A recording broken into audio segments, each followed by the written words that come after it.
On nous demande dans cet exercice de trouver les équations vectorielles, paramétriques et cartésiennes d'une droite.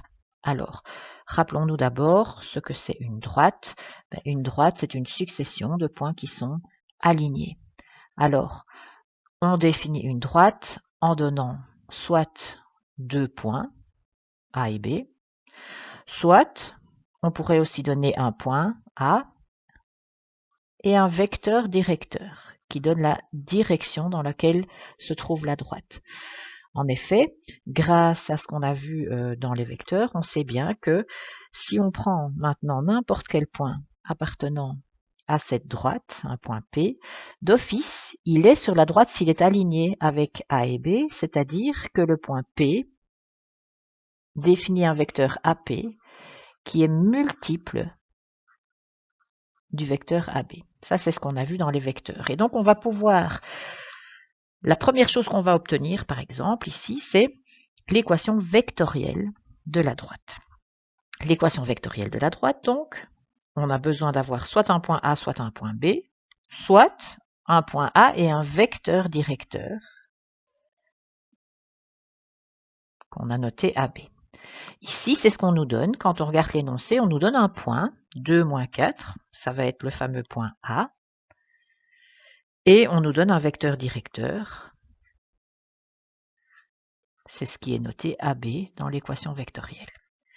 Et donc, si on prend un point P quelconque, ça veut dire qu'il a des coordonnées inconnues x, y. Et si ce point P appartient à la droite, AB, c'est que nécessairement il est aligné sur les autres et donc vectoriellement, on peut écrire que le vecteur AP est égal à K fois le vecteur AB, en ayant défini auparavant le AB comme le vecteur 3, moins 1, et le point A qui apparaît dans l'expression comme le point 2, moins 4. Ce qu'on vient d'écrire là, avec les définitions du A et du vecteur AB, est appelé l'équation vectorielle de la droite. Alors, maintenant, on nous demande les équations paramétriques. Pour ça, on va passer aux composantes des vecteurs qui apparaissent dans l'équation vectorielle. Alors, on a vu dans les vecteurs que pour trouver les composantes d'un vecteur, il fallait commencer par les coordonnées du bout, moins les coordonnées du début. Donc, dans le premier vecteur, c'est P, le bout. Dans le deuxième vecteur, c'est B, le bout. Donc, ça nous fait coordonnées de P, c'est-à-dire x, y, moins coordonnées de A, 2, moins 4, est égal à K fois le vecteur AB. Pour ça, on doit commencer par les coordonnées de B.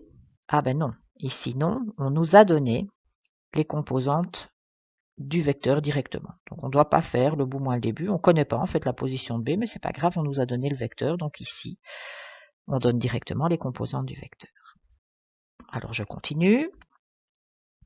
X moins 2, Y plus 4 est égal à K fois 3 moins 1. Ah, on sait qu'on peut distribuer le K à l'intérieur des parenthèses. Donc ça nous donne K fois 3 et K fois moins 1.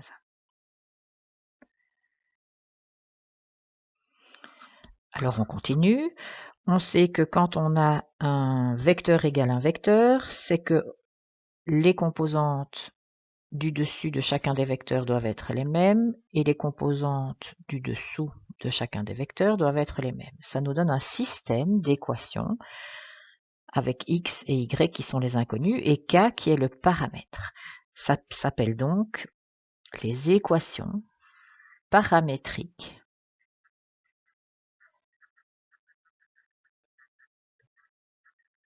de la droite AB.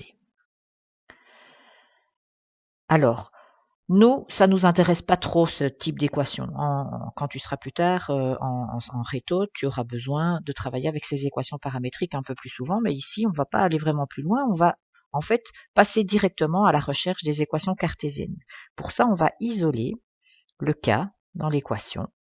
Pour ça, dans la première, on va diviser par 3 de chaque côté, ce qui nous donne x moins 2 sur 3 est égal à k.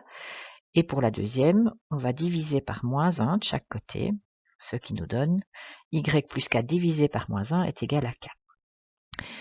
On a deux équations qui nous donnent la valeur de k.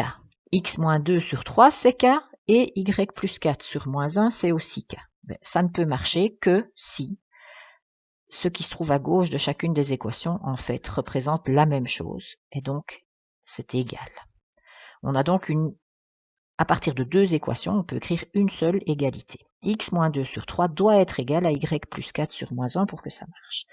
Alors, on n'aime pas les fractions, donc on va faire le produit croisé pour se débarrasser de ces fractions.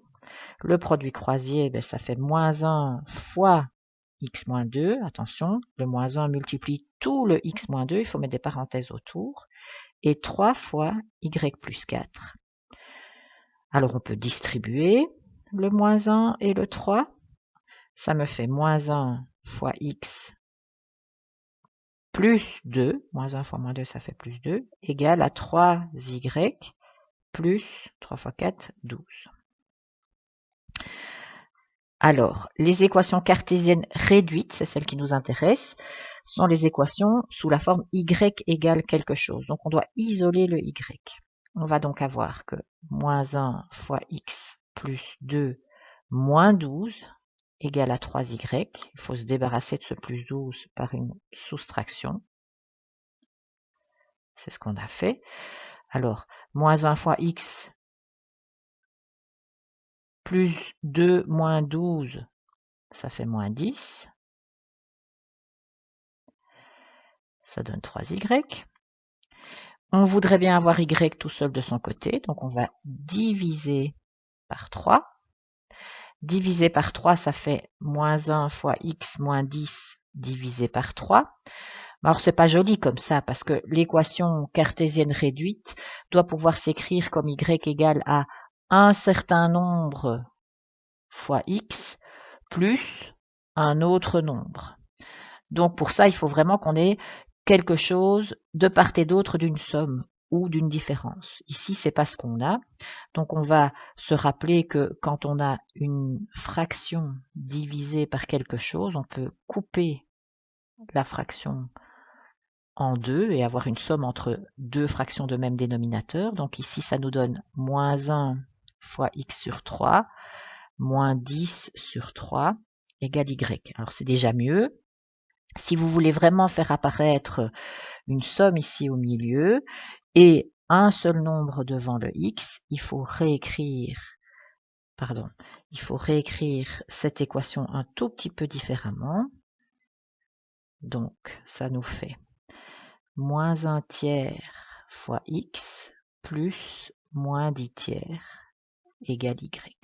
Voilà l'équation cartésienne réduite de la droite.